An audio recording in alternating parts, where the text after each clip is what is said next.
انت ليه اتجوزتي واحد مشلول؟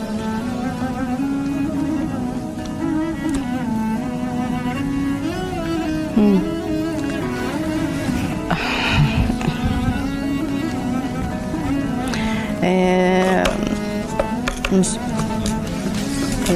يعني انا مش عارفه ازاي يعني تجرؤي تسالي سؤال زي دوت. اولا انا في حل ان انا ارد او ما اردش، وحياتي الخاصه يعني مش عرضه.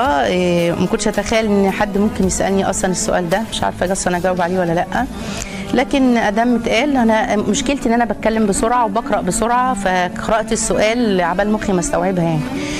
ليه اتجوزت واحد زي ما انت ما بتقولي مشلول؟ طبعا هو المشلول مشلول العقل، والمشلول مشلول القلب. يعني ادين بكل فضل لزوجي، ادين بكل خير